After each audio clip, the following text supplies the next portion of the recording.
Olá, eu sou a Mari e você está acompanhando o canal Memórias de uma Minhoca Estrebuchada. E hoje eu quero falar sobre uma grande palavra: superação. Estava participando de um debate sobre capacitismo e algumas pessoas com deficiência visual disseram que deveria ser riscada essa palavra do dicionário.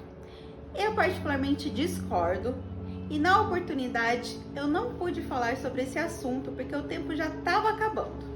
Então eu quero conversar sobre isso com vocês aqui hoje, neste vídeo no canal, e convidá-los a comentar logo abaixo sobre este assunto. A superação. Por que eu acho que essa palavra não deve ser riscada no dicionário? Bom, antes de tudo eu vou falar por que as pessoas disseram que ela deveria ser riscada do dicionário.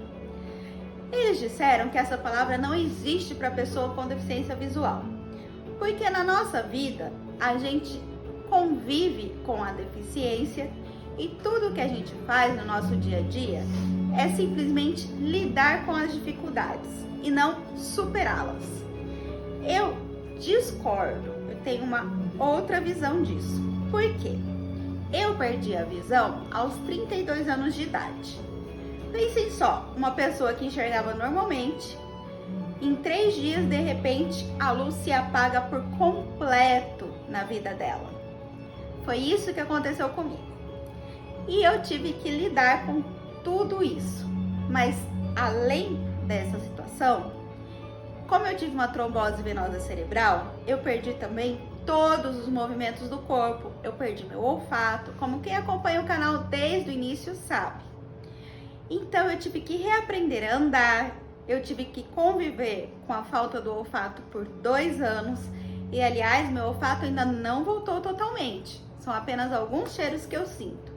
Eu tive uma mudança no meu paladar, como eu já contei pra vocês aqui em alguns vídeos. Então não são todos os sabores que eu sinto da mesma maneira.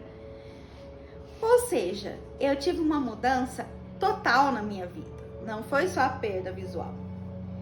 Agora, fala pra mim que todo esse trabalho, todo esse empenho de voltar a andar, de ter que readaptar a minha vida, de estar hoje morando sozinha, fazendo todas as coisas que eu fazia antes, agora sem enxergar, não é uma superação? Se não é superação, é o quê? Algumas pessoas podem falar assim: ah, Mari, mas você é uma pessoa resiliente. Ok, concordo com isso. Para quem não sabe o que é resiliência, é um termo que a gente rouba da física, né? Vamos dizer rouba. Não rouba, né? Mas que a gente pega emprestado da física. A resiliência é a força de uma mola. Sabe, mola? A força que precisa ser aplicada numa mola para que ela se modifique, ou seja, para que a mola se achate, é a resiliência dela. Então, quanto mais força eu preciso aplicar numa mola para que ela possa se achatar, mais resiliente é essa mola. Se eu preciso pôr menos força para a mola se achatar, menor a resiliência dela.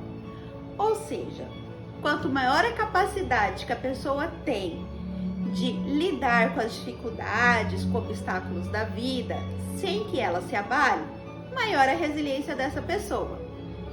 Então, eu me considero sim uma pessoa resiliente, porque eu dei conta de lidar com todas essas dificuldades da minha vida sem me abalar tanto. Mas sim, eu fiz tudo isso e superei os obstáculos. Não apenas fui resiliente, eu dei conta de lidar com essas dificuldades sem me abalar? Sim, mas eu poderia não me abalar e continuar parada onde eu estava, sem querer superar as dificuldades. Eu poderia ter lidado com tudo isso e ter continuado morando na casa da minha mãe, onde era tudo muito confortável e cômodo, onde eu tinha tudo na minha mão. E não superar tudo isso e resolver vir morar sozinha, superando as barreiras, os obstáculos, superando as dificuldades que são de morar sozinha numa casa, de ter que lavar a sua própria roupa, de ter que cozinhar. Então, gente, me desculpem, mas não falem pra mim que eu tenho que riscar a palavra superação do dicionário porque eu discordo. Eu acho que é muito errado quando a gente tenta unificar as pessoas. Sempre digo, cada um tem a sua história e cada um vai compreendê-la da sua maneira. Então, quando a gente tenta generalizar, é muito difícil e muito complicado. E eu acredito que tem várias outras pessoas que passaram também por superações como eu. E não só pessoas com deficiência visual, não. Pessoas com outras deficiências e pessoas até sem deficiência. Por favor, comentem aqui embaixo o que vocês pensam sobre este assunto. Um beijo, fiquem com Deus e até semana que vem.